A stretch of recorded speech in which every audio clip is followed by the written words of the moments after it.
ایک مرتبہ ایک بادشاہ نے اپنے وزیر کو آدھی سلطنت دینے کو کہا، لیکن ساتھ میں کچھ شرائط بھی عائد کی۔ وزیر نے لالچ میں آ کر شرائط جاننے کی درخواست کی۔ بادشاہ نے شرائط 3 سوالوں کی صورت میں بتائی۔ سوال نمبر 1، دنیا کی سب سے بڑی سچائی کیا ہے؟ سوال نمبر 2، دنیا کا سب سے بڑا دھوکہ کیا ہے؟ اور سوال نمبر 3، دنیا کی سب سے میٹھی چیز کیا ہے؟ بادشاہ نے اپنے وزیر کو حکم دیا کہ وہ ان 3 سوالوں کے جواب 1 ہفتے کے اندر اندر بتائے، بصورت دیگر سزائے موت سنائی جائے گی۔ وزیر نے سب سے پہلے دنیا کی بڑی سچائی جاننے کے لیے ملک کے تمام دانشوروں کو جمع کیا اور ان سے سوالات کے جواب مانگے۔ انہوں نے اپنی اپنی نیکیاں گوائیں، لیکن کسی کی نیکی بڑی اور کسی کی چھوٹی نکلی، لیکن سب سے بڑی سچائی کا پتہ نہ چل سکا۔ اس کے بعد وزیر نے دنیا کا سب سے بڑا دھوکہ جاننے کے لیے کہا تو تمام دانشور اپنے دیے ہوئے فریب کا تذکرہ کرتے ہوئے سوچنے لگے کہ کس نے کسی کو سب سے بڑا دھوکہ دیا، لیکن وزیر اس سے بھی مطمئن نہیں ہوا اور سزائے موت کے خوف سے بھیس بدل کر وہاں سے فرار ہو گیا۔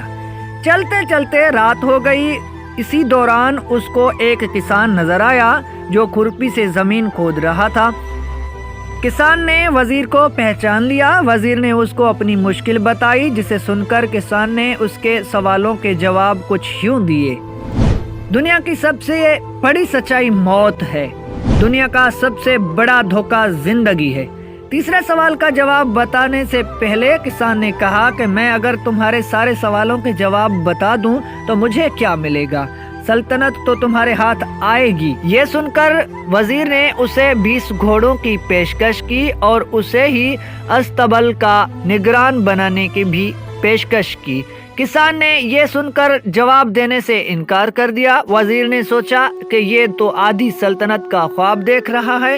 وزیر جانے لگا تو کسان بولا کہ اگر بھاگ جاؤ گے تو ساری زندگی بھاگتے رہو گے اور بادشاہ کے بندے تمہارا پیچھا کرتے رہیں گے، اور اگر پلٹو گے تو جان سے مارے جاؤ گے۔ یہ سن کر وزیر رک گیا اور کسان کو آدھی سلطنت کی پیشکش کی، لیکن کسان نے اسے لینے سے انکار کر دیا۔ اتنے میں ایک کتا آیا اور پیالے میں رکھے ہوئے دودھ میں سے آدھا پی کر چلا گیا۔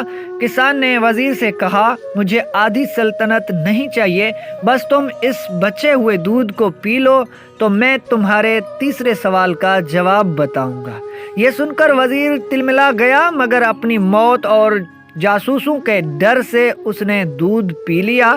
وزیر نے دودھ پی کر کسان کی طرف دیکھا اور اپنے سوال کا جواب مانگا تو کسان نے کہا کہ دنیا کی سب سے میٹھی چیز انسان کی غرض ہے، جس کے لیے وہ ذلیل ترین کام بھی کر جاتا ہے۔ اگر یہ ویڈیو اچھی لگے تو شیئر ضرور کیجیے۔